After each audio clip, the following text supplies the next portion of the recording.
How to operate a lawn and landscape business during a lockdown.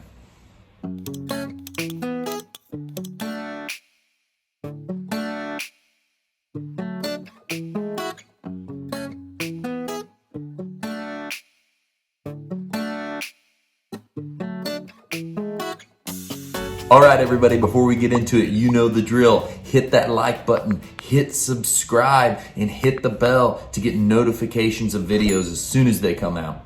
Especially information like this. That's why it's so important to share this, to like this, and to pass this around. I know we're in a crazy time of uncertainty, and I just know what that does to everybody, and that's why I felt so compelled to talk about this, to make this video, with the whole topic being based around operating your business during a lockdown.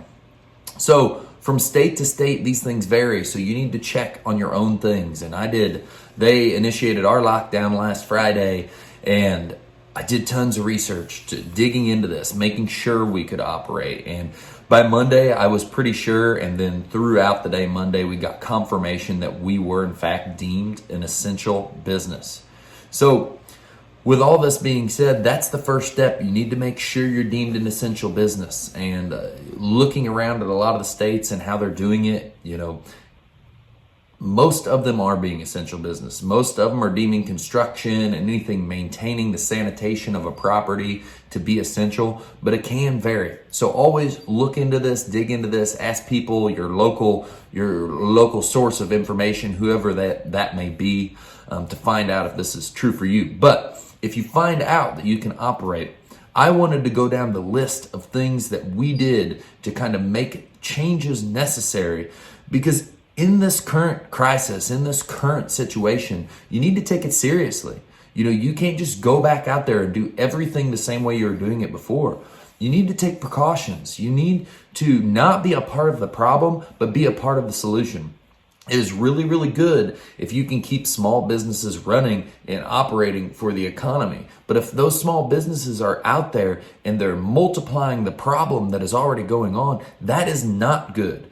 So I wanted to go down the quick list of what we threw over for the crews to sign off on the people that we still have working, what we went over Monday. And you're going to see me looking down because I'm kind of reading right off of this. But I'm going to go straight down this list. So the team plans, and then there's the office plans. So team plans, crews must drive separate vehicles whenever possible.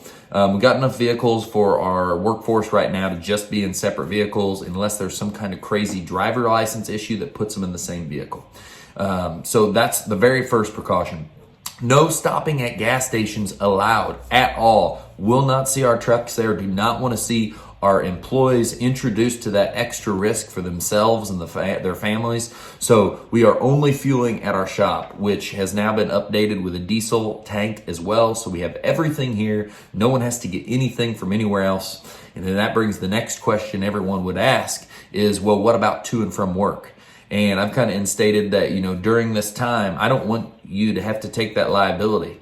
So we are free. Zoe fuels the tanks. If an employee needs fuel, they can get up to 2 gallons of fuel to get them to and from work during this time. We're just putting it in the cars and we're going.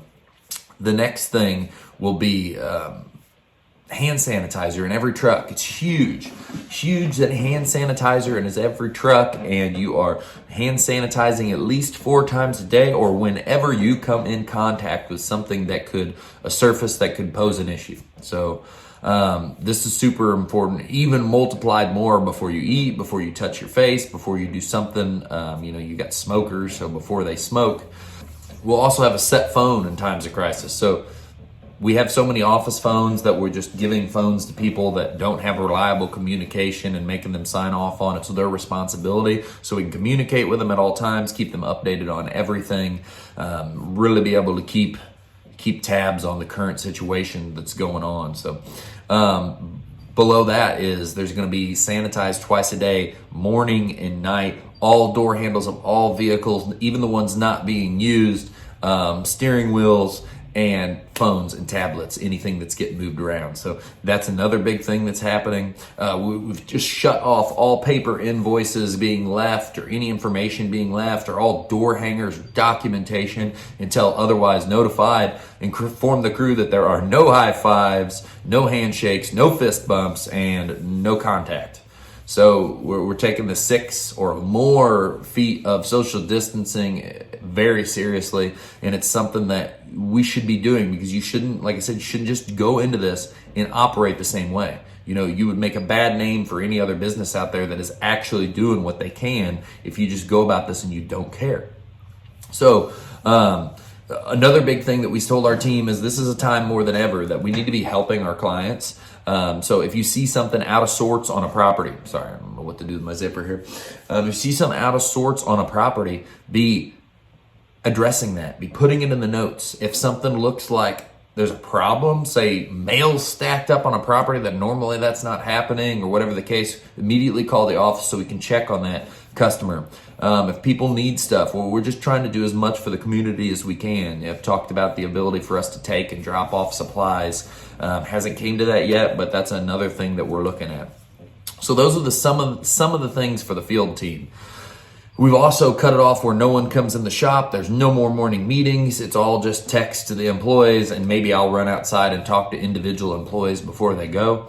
So every precaution we can take to spread out, to change, to keep people away from being involved with contact. So these are just some of the things we've changed in the field, and I know there's more that I'm probably not even remembering right now, but if something pops into my head, I'll say that. So for the office will spray down every 2 hours throughout the day. So Zoe's constantly going around with a bleach solution that is claimed by it's the mixture by the CDC that is for basically if someone was to cough on this right now with some kind of virus or illness, it would kill that. So I'm not going to state all these mixtures and these things. You can do your own research and find this stuff out. No crews allowed in the front office. That's just because people would come in here in the morning and there's always that morning wait of starting time. So people are sitting here, sitting there, leaning on this or messing with a coffee pot or just touching everything. And we're just eliminating all of that stuff. No appointments will be held on site, but over the phone. So all appointments have been distanced, if anything, on site, or they're just held over the phone while someone completely stays in the house. That's actually what we prefer at this time, to keep everything to a bare minimum. Also, office is closed to public. Outside facing doors will be locked at all times. Office will print notifications to put on these front doors. We have those. I'll try to get some of this information linked. I know we've thrown some of this stuff up on jacobgodar.com, the documentation we made, so other people could use it.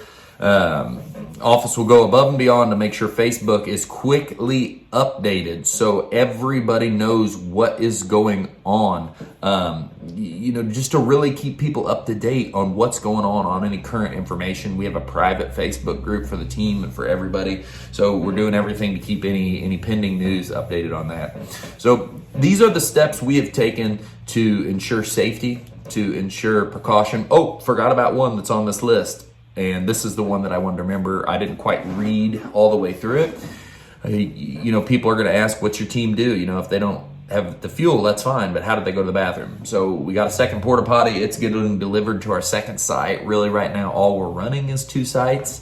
So there's also porta potties on site. So no one has to leave. Everyone's been informed that it's not allowed to go do anything else. Porta potty, gassing, fueling, everything happens on shop. All that stuff's getting sanitized every day with a bleach mix. And we're just doing our due diligence to try to make sure everyone is safe. And I ask you that if you are a company, if you are someone that is watching this video, please do the same. Take this seriously. Whether you think it's going to affect you or not, take it seriously. To have the opportunity to be deemed an essential business, which I truly believe our services are, is great. But you become a lot less essential if you don't take the problem at hand seriously and you don't take the measures to make sure everyone around you is taken care of. That's just that's selfish and it's just not right. Just like the speech I gave them above and beyond this is, if anyone is sick, if anyone in your family is sick, just don't come in. don't take any chances. 0 risks will be taken at this time. So everyone, I hope you found this helpful. I know it's been stressful going through all the information, digging through all the information. I read so much over the weekend that by the end of the weekend, my eyes felt like they were going to bleed. They were so sore. So it's been a long few days. It's been pretty stressful, but we're starting to make the changes. It's a little slower. We've got all this stuff kicked in, and we're looking for new things we can be doing all the time. So like I said, like this, share this with people that need this information of what we've done. If someone wants some of these sheets that we wrote up for people to sign off on, they're nothing legal. It's just something I wrote up. I'm just trying to get information to the team as quick as possible. Let me know. We can probably get that to you too. Everyone, I hope you're staying healthy. I hope you're taking this serious. I look forward to seeing you and making new videos soon. And I'll talk to everyone later.